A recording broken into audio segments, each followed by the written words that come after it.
اعوذ باللہ من الشیطان الرجیم بسم اللہ الرحمن الرحیم مولا صلی وسلم دائما ابدا علی حبیبک خیر الخلق کلہم۔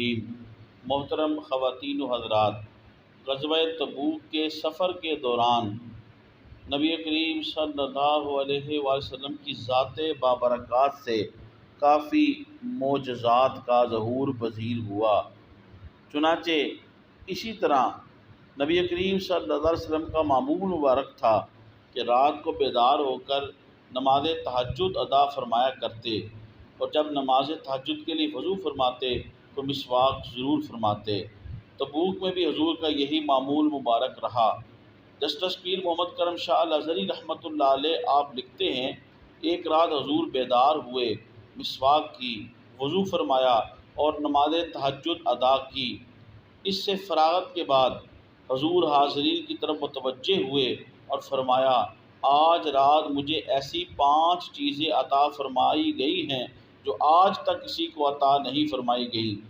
ان میں سے پہلی حضور علیہ السلام نے ارشاد فرمایا، مجھ سے پہلے تمام انبیاء علیہ السلام ایک مخصوص قوم کی رہنمائی کے لیے مبعوث کیے جاتے تھے، لیکن اللہ تعالیٰ نے مجھے تمام بنی نوع انسان کی رہنمائی کے لیے مبعوث فرمایا۔ میرے لیے ساری زمین سجدہ گاہ بنایا گیا ہے۔ جب بھی نماز کا وقت آئے، جہاں بھی ہو، قبلہ رو ہو کر اپنے رب کو سجدہ کر لیتا ہوں۔ مجھ سے پہلی ساری امتیں اپنی مخصوص عبادت گاہوں میں نماز ادا کر سکتی تھیں، اور پانی نہ ملنے کی صورت میں مٹی سے تیمم کر کے نماز ادا کر سکتا ہوں۔ اللہ تعالیٰ نے مال غنیمت کو میرے لیے حلال کر دیا، حالانکہ مجھ سے پہلے مال غنیمت کا استعمال ممنوع تھا۔ 3 مرتبہ پھر فرمایا، ہیا ما ہیا، ہیا ما ہیا، ہیا ما ہیا۔ صحابہ اکرام رضوان اللہ علیہ مجمعین نے عرض کیا، یا رسول اللہ صلی اللہ علیہ وآلہ وسلم، یہ کیا چیز ہے؟ حضور رحمت عالم صلی اللہ علیہ وآلہ وسلم نے ارشاد فرمایا، مجھے کہا گیا ہے کہ میں سوال کروں۔